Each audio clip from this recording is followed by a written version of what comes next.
Hello दोस्तों, आप सभी का फिर से एक नए वीडियो में स्वागत है। तो आज की इस वीडियो में कक्षा 9 के हिंदी के अर्धवार्षिक पेपर को देखने वाले हैं, जो कि आपके प्रीवियस पेपर का होता है। अगर आप इस तरह से पेपर को हल करते हैं तो इसी आधार पर आपका पेपर बनेगा और आप अच्छे से अच्छा नंबर प्राप्त कर सकते हैं। तो चलते हैं पहले प्रश्न की ओर शुरुआत करते हैं। आप देख सकते हैं यहाँ पर पहला प्रश्न ही दिया गया कि भारतेंदु युग के लेखक नहीं है। तो प्रताप नारायण मिश्र भारतेंदु युग के लेखक नहीं है पूछा है, तो वो कि प्रेमचंद है, भारतेंदु युग के लेखक नहीं है। प्रताप नारायण मिश्र, बालकृष्ण भट्ट, लाला श्रीनिवास दास भारतेंदु युग के लेखक हैं, जबकि प्रेमचंद छायावादी युग के लेखक हैं। तो इसका option number B is the right answer हो जाएगा।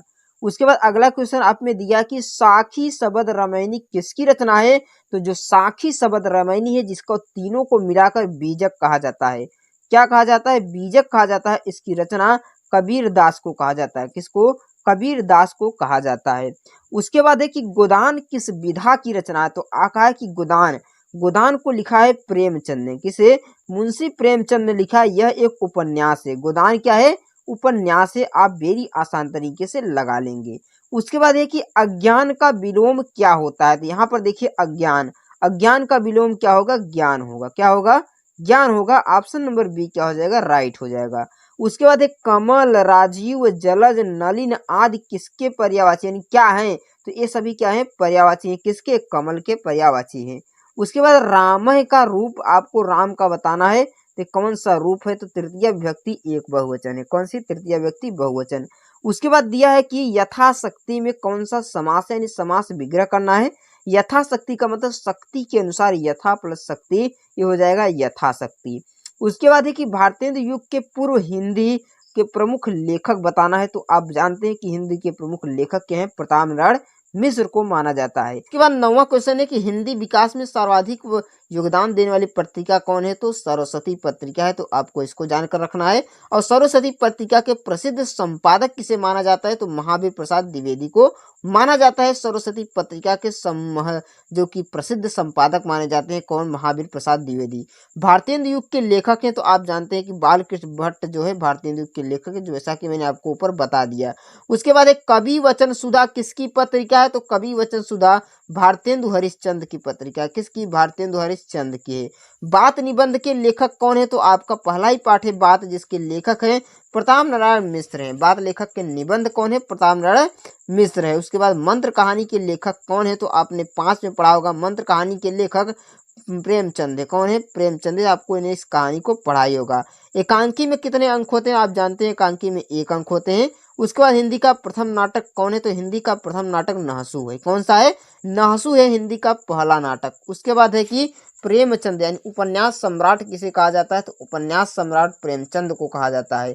उपन्यास सम्राट प्रेमचंद कहा जाता है। गिलू विधा है। गिलू कौन सी विधा है? तो गिल्लू एक कहानी है। गिल्लू एक कहानी की विधा है। उसके बाद दीपदान में कितने स्त्री पात्र हैं? तो दीपदान में 1 स्त्री पात्र है।